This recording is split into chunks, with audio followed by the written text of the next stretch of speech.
Hey, Jess, welcome back. Unbelievable. We are at episode 14. We are getting to end of the series. Just one more and we are done. How do So you feel? kind of sad, sad and happy at the same time. I'm proud of our achievements, if I can call this an achievement. Yeah, but yeah, it is. It is. Time flies, but I think I really had a lot of fun. Yeah, It I was hope you as fun and well. learning at the same time, getting your great insights, your experience, and we had pretty much a lot of areas to cover in this series.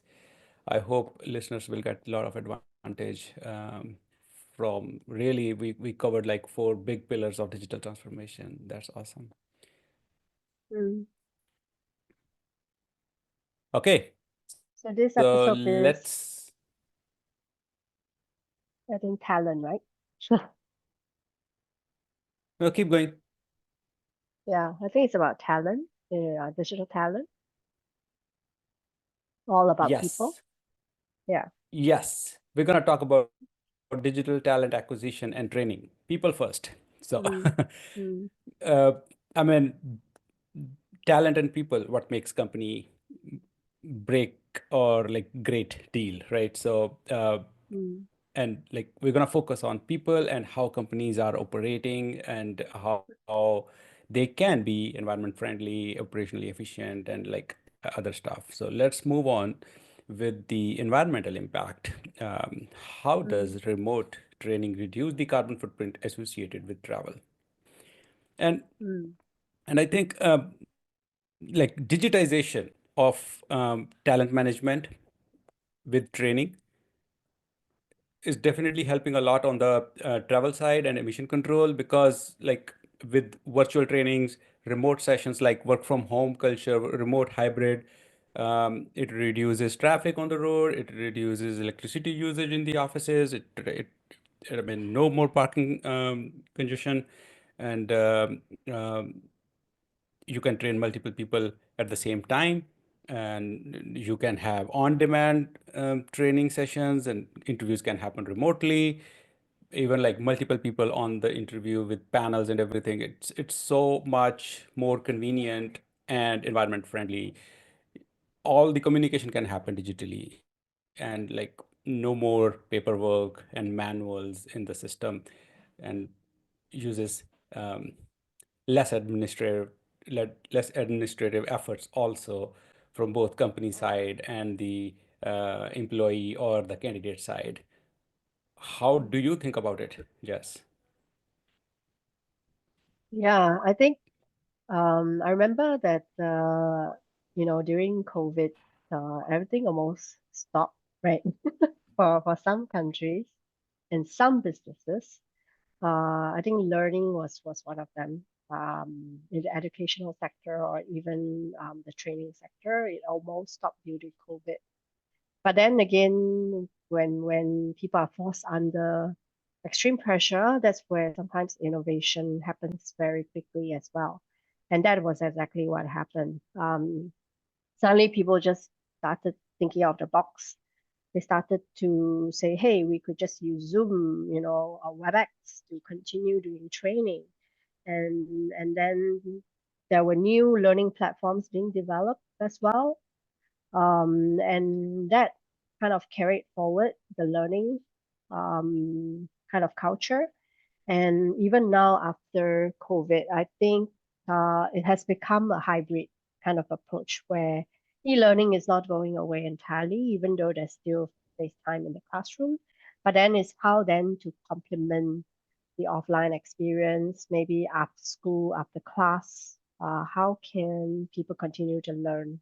And also, when we talk about borderless as well, like borderless learning, so then schools, international schools, they can put on their courses online, make it available to a broader audience. And then that's where I also realized all the smart certification started to bloom, right? Recently. Yeah. The traditional universities now they all have their courses online. They have shorter, smaller MBA, digital MBA that become is still very popular right now because nobody really is looking at spending 3 years or 4 years for one more MBA. Like, Correct. who can afford Correct. the time and the money? YouTube has a lot of So courses for yeah, free. oh yeah, yeah. So Yeah, it's really that's the right. survival of whoever is able to digitally innovate and build something that's fit for purpose, going beyond platforms, going beyond formats, self-paced digital learning. I think, I mean, where I came from previously, at banks, we love our e-learning modules, love or hate, like the compliance modules. Everybody just have to take it as part of your onboarding, part of your every year kind of checklist. You just have to do that. And it's all done digitally, self-paced, even the exams.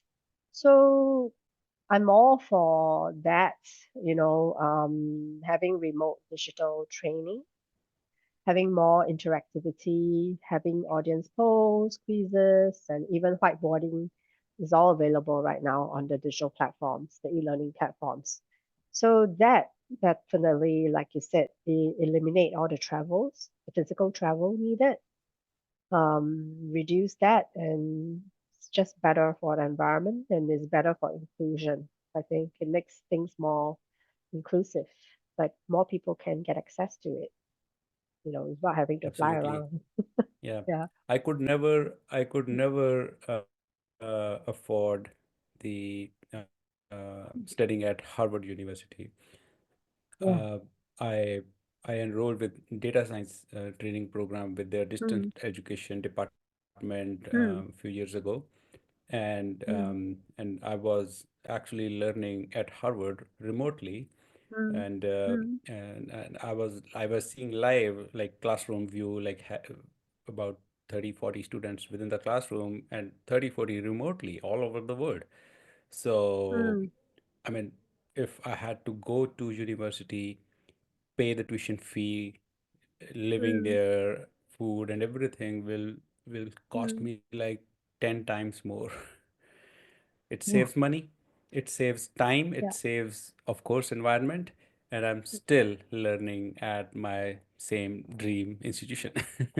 So, I mean, it's imagine like imagine how each of those universities or colleges offering such programs so that like people from anywhere can get the advantage if, from learning there. So, and of course, it it it leaves hostel room for Mm, some other person, right?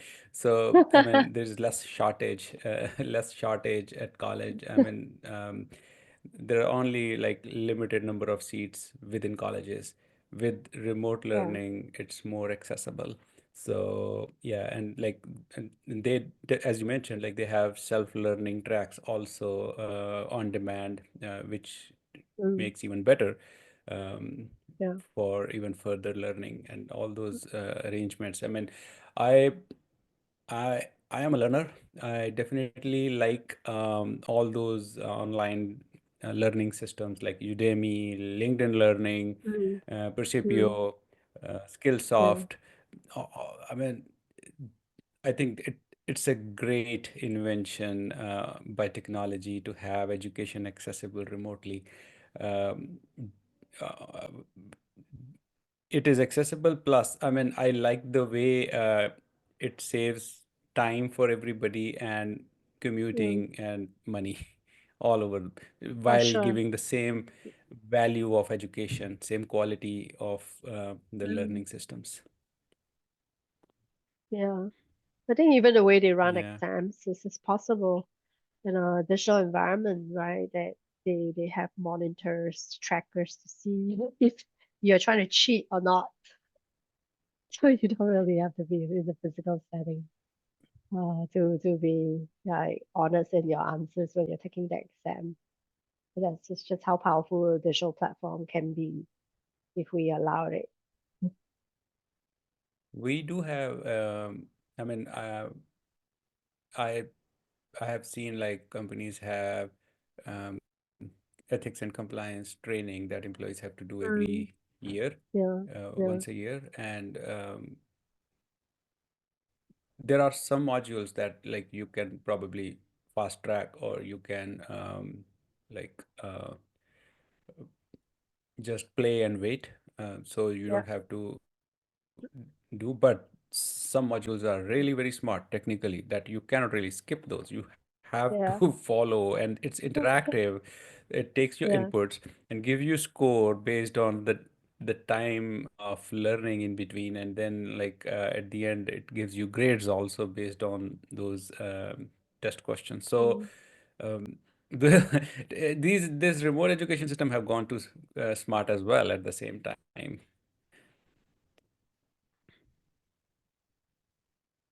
Yeah. For sure. I think it's just about knowledge inclusion. Mm-hmm. Yeah, in this Yeah. current economy. Yeah. Yes. Yes. Okay.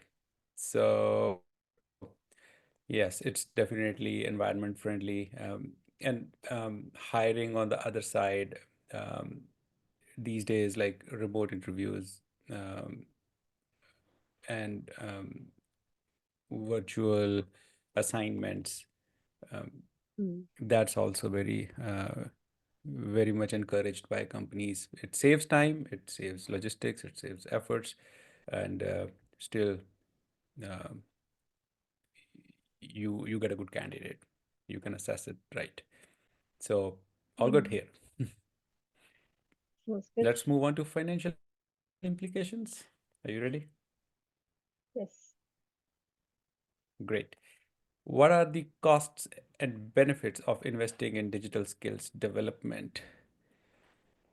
Oh, yes. I mean, enabling staff with self-learning, giving them access to all those resources, and facilitating advanced learning to companies' employees at different institutions on discounted tuition fee or sometimes free of cost because of the corporate benefits. Ultimately, all that knowledge will be diverted back to the efforts within the organization and help in generating more outcome, more revenue. So ultimately, there is a huge benefit of cost being spent on digital skills development of employees. On the other side, different departments can have different advantages. Onboarding can go fast because and the videos are available for new joinees to just watch and learn about the organization. There are online presentations they can just self-serve and self-learn to to get to know about the company. There is less human efforts required in this case, and if there are enough tools available, and most companies, and these are, I mean, in today's economy there are already a lot of services available. I mean, if we go back 15, 20 years, there were few names on each of those categories, sometimes just one off to do one odd job. But these days, like for any use case you look at outside to the market, and there are like hundreds of services available. The bigger catalog of tech stack, and companies are highly enabled with all those services, and those are like in competitive market, those are reasonable also at the cost factor. So by providing those enough tools to employees, again, like they can be more productive, and it will help um, affect the bottom line of the company's revenue curve. So Mm. investing in people development on the digital skills is Mm. a huge and very good investment. And then it will also help companies retain people because Mm. of the learning factor. Everyone wants to learn. I want to learn. Like if I don't learn something new in 3 4 months, like I start to feel like staying behind. So Mm. employees are more engaged and feel more satisfied by having that Mm. opportunity while working, that they can learn new things and they can upskill themselves and even look for further opportunities within the organization or outside to grow on their career path. So certainly, I think every company should have a digital training team to help employees upscale their skills and also align that with their roles so that they can do their jobs more efficiently to contribute to business development.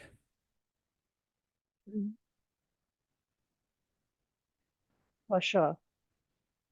I mean, I was also thinking, right, but initially when you started this, I was like, you talk about digital talent, some people might not nowadays might start to think, are we talking about AI talent? Are we talking about the AI agents? Are we talking about actual people? It just suddenly crossed my mind that we can't be so sure Yeah. nowadays how people think. But yeah, I mean, we just want to put it out there. We are talking about actual You human brought the right talent. point. Yes. Yeah. So, I mean, I was talking to someone couple days ago, and it was like it was going to be like 10-15 minutes conversation, and I made a joke, Mm, hey, we don't use AI word in this conversation. Let's let's not use it. And it was so hard to avoid using AI in our conversation because everything is like around AI these days. It's complicated to mm, skip this word. I mean, he was a CX guy, mm, and CX and AI, both of the things like going mm, hand to hand together, because I mean AI is everywhere, and CX, customer experience, is so important.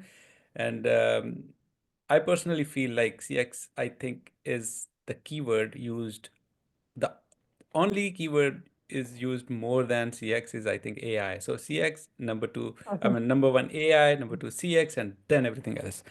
This is how it's happening right mm, now. mm, Yeah, mm. and I mentioned like, Yeah. hey, let's not use the word AI for next 10 minutes. And I think we used it within first minute.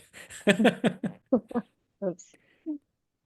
Oh well, because Yeah. it's just how similarly how the AI is being used in conjunction with the people, right?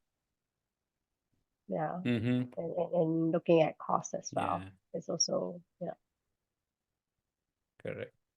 Mm. Yeah, I mean, I think when it comes to such, if we're going back to the topic, what are the financial impact, right? Why we should be investing in digital skills development. It is really, like we mentioned just now, we are in a knowledge economy. It's all about knowledge inclusion, and there is longevity in terms of being able to retain knowledge, and then looking at how we can reduce risk to protect the loss of knowledge, especially if you can digitalize all this learning, this knowledge, the materials, and then from there you can train more people as well to make use of the material and also train them to make use of digital as a tool. I think it's like you said, we can't get past like more than a minute not talking about AI because right now it's almost a must. Mm-hmm. Not just a why, but it's a must and a how together when we talk about AI collectively, how you're going to use it, and why you must use it that way. And then even when we talk about AI agents as well, even though if we have AI agents, we will still need people to oversee the logic and the flow. At the beginning, we need to be able to question the logic, validate the logic, have a maker checker rule, and then enforce it, implement it, and then the AI agent can start to train itself, correct itself according to the rules that you have kind of built out for it. So, which means then that we, as humans, we need to evolve our role and our responsibility and our knowledge accordingly, because the job roles they are being replaced. Um, it's not the humans per se. If the humans can evolve accordingly, but the job roles are the ones being replaced, and it's really how fast companies can equip them. And this is the question that I've been asking as well. Like companies have a responsibility to evolve and equip their people, even with digital transformation. it just bugs me that we are still not keeping pace. It just bugs me that companies are still using that as an excuse to displace their people from the roles instead of helping them to grow into the new role. So to me, that has greater financial implications in the long run for companies if they fail to realize that. If they just cast away the people and then look at hiring new ones and not try to help them to grow, I think that to me is not very financially efficient. Yeah. You People might not brought like that I say this, but I have to say that. you brought a very, very good point, Jess, here. So that's right. Uh, Enabling staff with digital technologies like AI is going to be helpful because there is a chaos already going that AI will replace humans at some point. And we touched on that even before also. It may not replace all all the roles. It will not replace all the humans, but it will definitely kick out the people who will not learn the AI. So all the roles will be directly or indirectly will be influenced and motivated by AI. So enabling people will help in retaining people. Enabling people with AI will help companies retain the talent. I'm saying talent here because Mm, co- companies really cannot hire loyalty or talent. They can train people to whatever role they want them to work on, but they cannot really buy loyalty.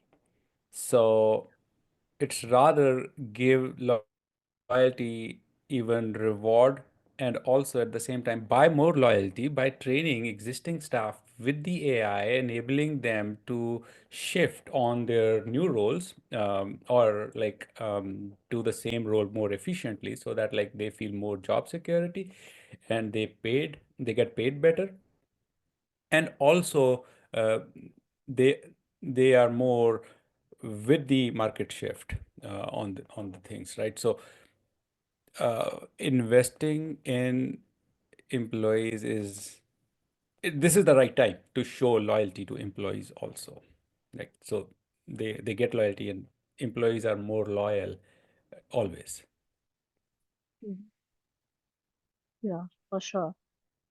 I mean, when they talk about employees being, because they are people, we have emotions, which also means that it's up to them to shape that culture, right? It's like loyalty works both ways. You can't expect your employees to be loyal to you if you yourself have not treated them right. It's just a two-way Hmm. thing. Yeah, so companies shouldn't feel like the employees are at their beck and call or they own the employees. But I think they have a shared responsibility in Yeah, helping them to enable them, and then the employee will take the responsibility to want to be upgraded, to have their skills upgraded. So I think that's what I refer correct. to as a shared responsibility rather than saying that you own me or you owe it to me or something like that. Yeah. I love that. Great. Let's move on to operational efficiency. Yes. In what ways Uh, does having digitally skilled employees enhance productivity? Digitally skilled employees enhance productivity. Of course, yes. With digital enablement, people can make less errors. Workflows can be made faster. Repetition of tasks can be reduced by automating those processes. And skilled employees can use their time and knowledge on something more important or to improve the overall process and the structure. So they feel more confident on their roles. And like imagine a word like where someone is doing the job what he or she wants to do, and he gets that to do. I mean, there is a gap between these two things in most of the people's roles. Like like not everyone is getting the role they want to do. I mean, passion, alignment is missing at some point, because and they're working on it just for the sake of it, or they don't get the offer of the role they're looking for. So with this, digitization and skills development, Mm. when people get that knowledge and they get more aligned with their roles, they can become more efficient. Then they feel more satisfied, and and and happy employees always do better than the non-happy one.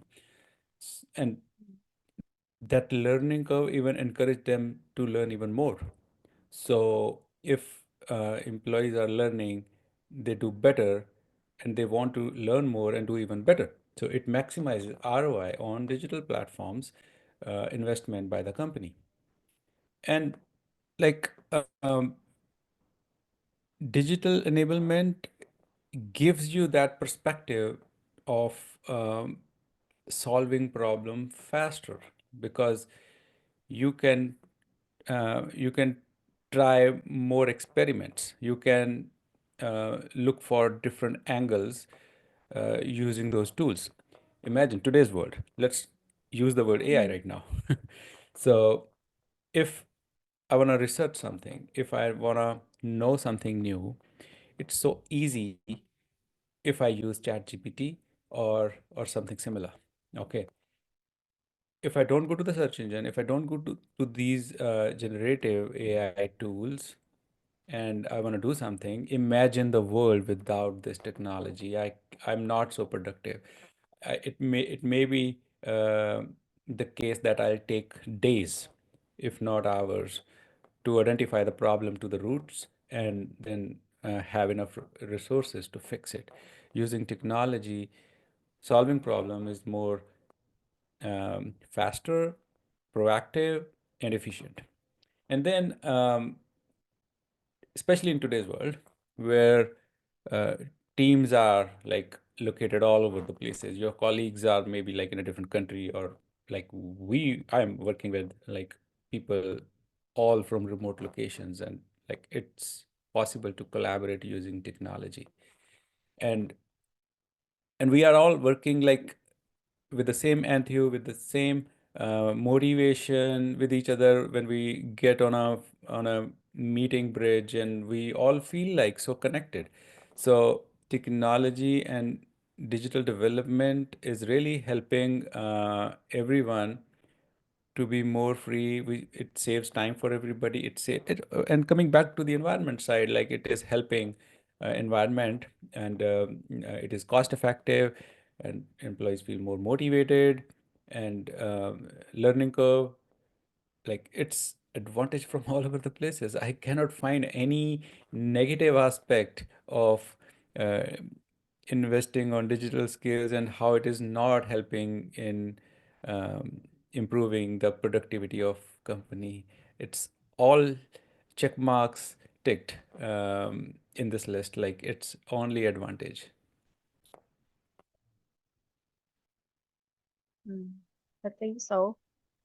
I think it's really knowing that advantage, knowing the unknown and acknowledging that you don't know everything, and then mastering what you know, and then acknowledging what you don't know and try to get to know it. I think that's me, that's the key to the future. It's not about pretending that things are not happening.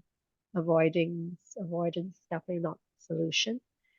I think digitalization of certain tasks actually might be more expensive at the moment. So, which is quite ironic, right?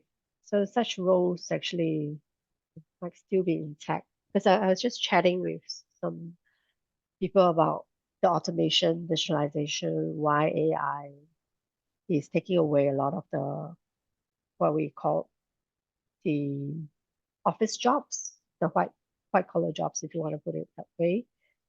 Um, and not so much of a lot of the manual labor in terms of say things like uh, plumbing or fixing the Mm. lights or even helping to Going to pay the gym and house. So exercise I cannot build, be digitized. like build some build a factory, build this and build that. Because at the moment it is going to be very expensive to build that automation, that digitalization, or that robot to do that. And the talent involved in helping with this might actually still be more affordable than to build that automation, which then that's why they are prioritizing more of the office kind of jobs, the office tasks, things that we're doing already on our computer, but just that we are doing it very manually. So these are the ones that are getting automated instead, when actually a lot of us could have benefited from some of the other really almost dangerous jobs out there where you have construction going on, and if there's automation to support the construction, it could provide for a safer environment for the people.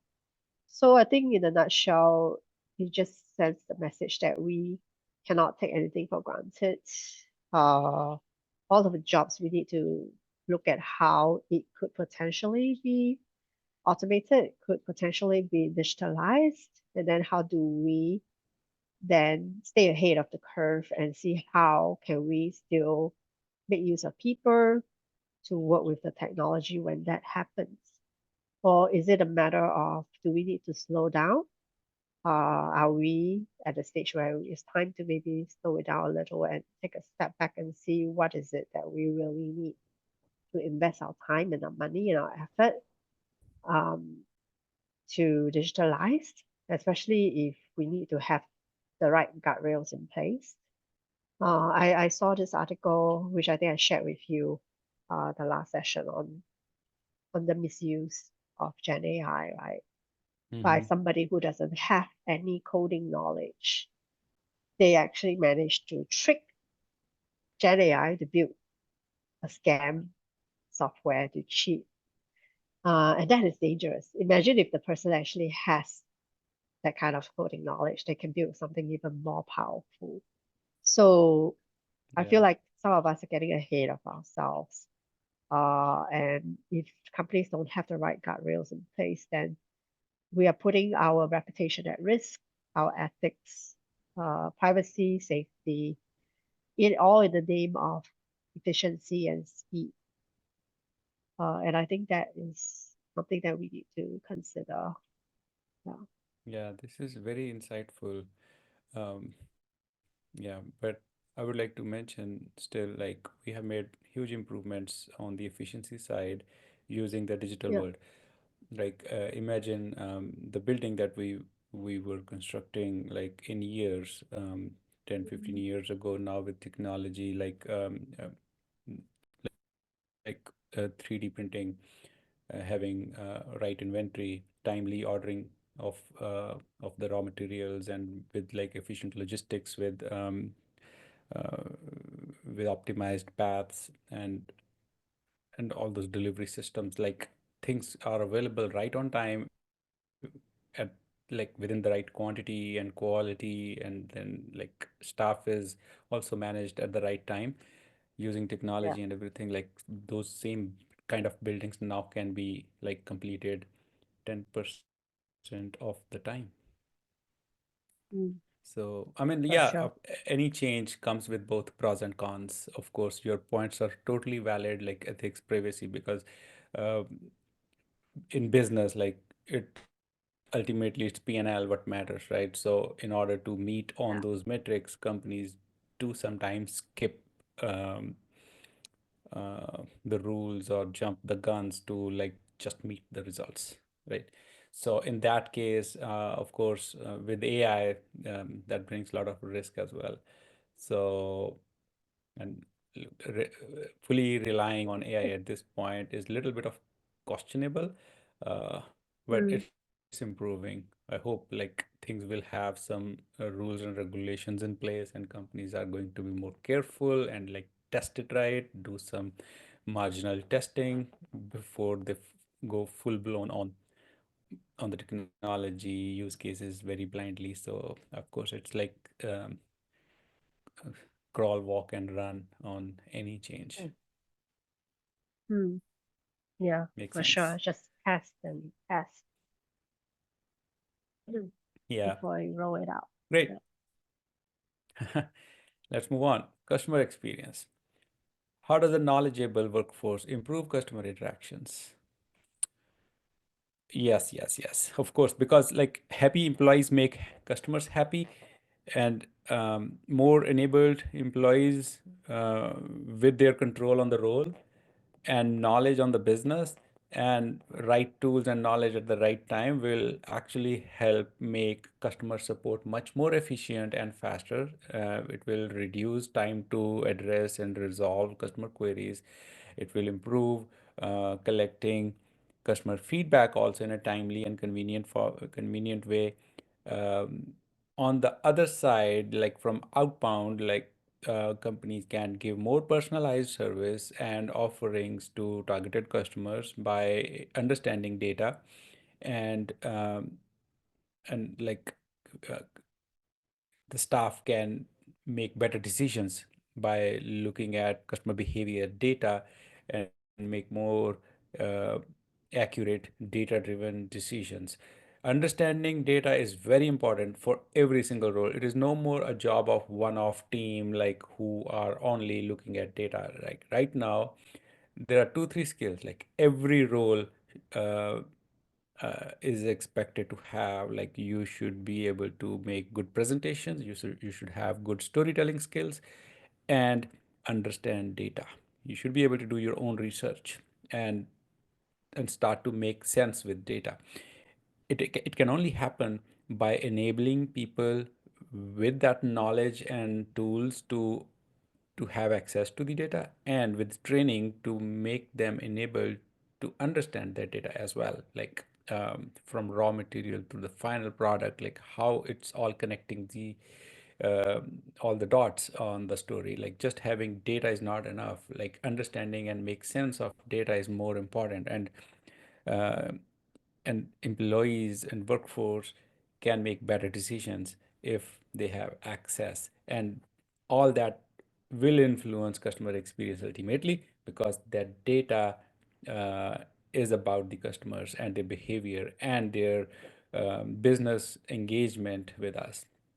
The bunch of other data also, like how employees are performing, but here I'm pretty much covering the customer uh, around, like customer experience or customer engagement related data.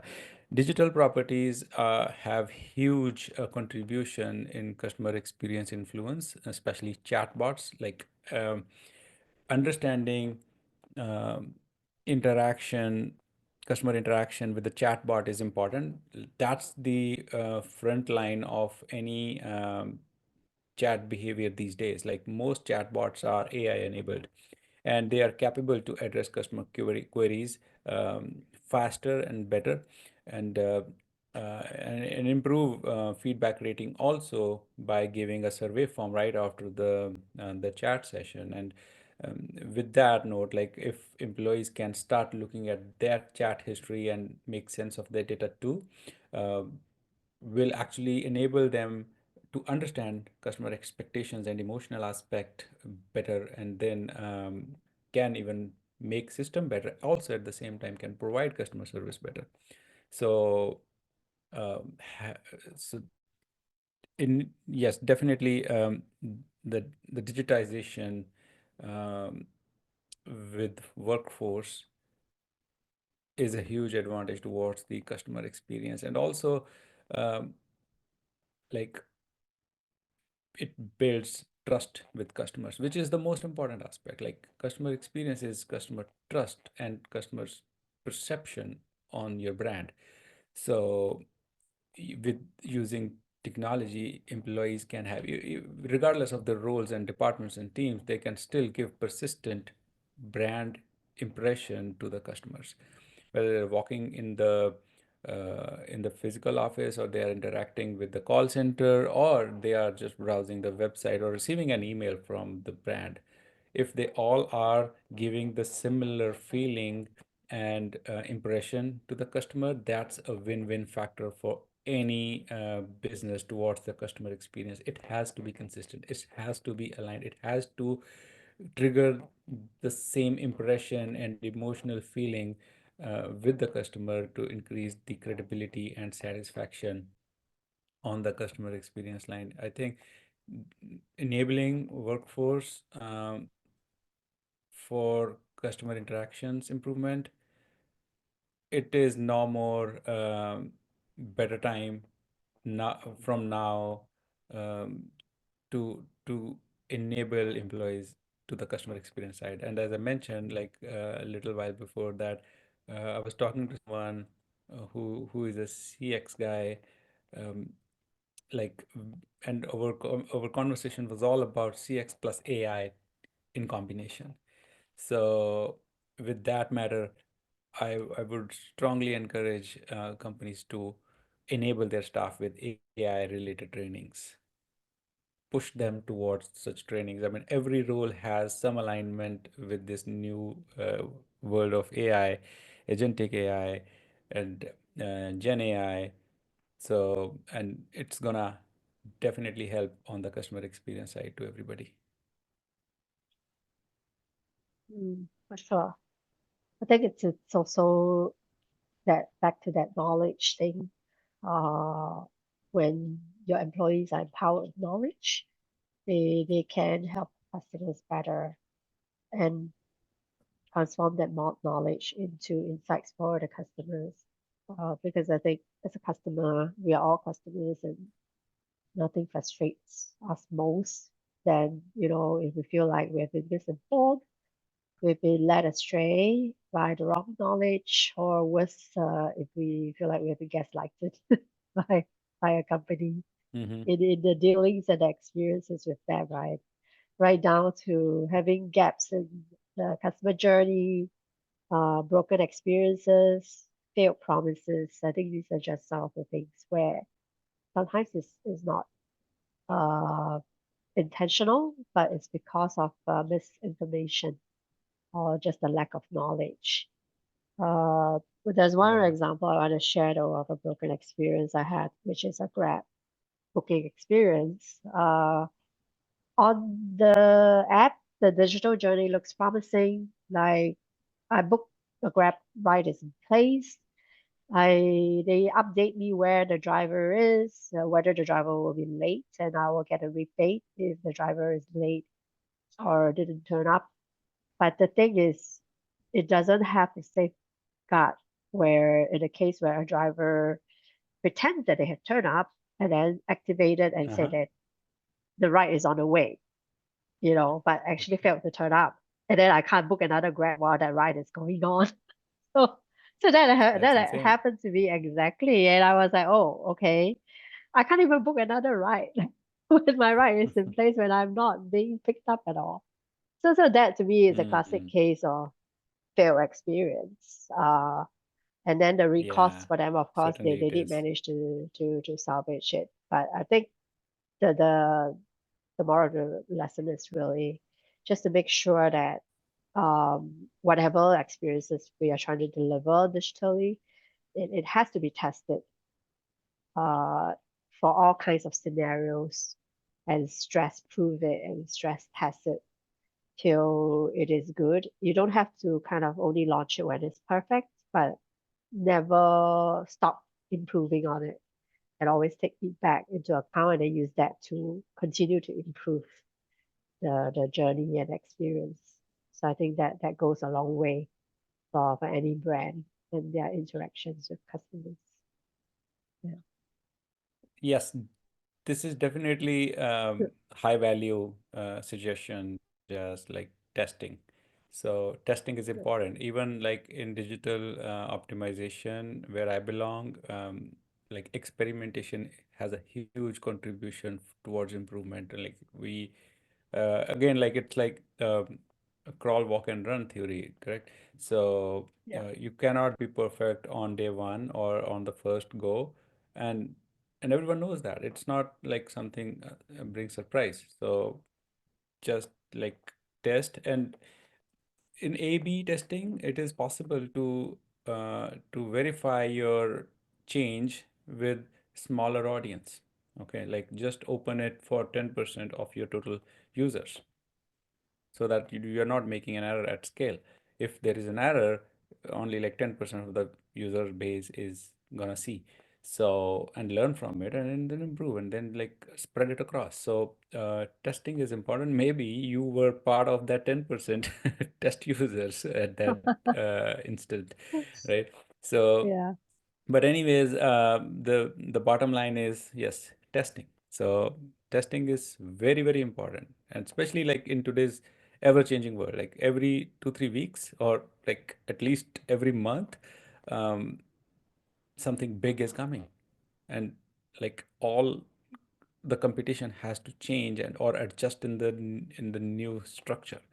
So, and that is insane. Like it needs a lot of agility and adjustment in our strategies and business model on the go. We have to be agile as well. We cannot have like multi-year development plan these days. For sure. It's really what we can manage and then how we can continue to evolve that approach. Yeah, in a Yeah, similarly yeah, manageable fashion. Yeah. absolutely. Okay, so that wraps our episode 14, Jazz, and Hmm.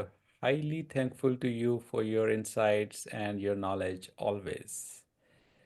Thank you very much. And thanks, Nev. It's been a pleasure. Thanks for your knowledge Pleasure. as well. Thank you. Talk to you soon. Thank you. Cheers.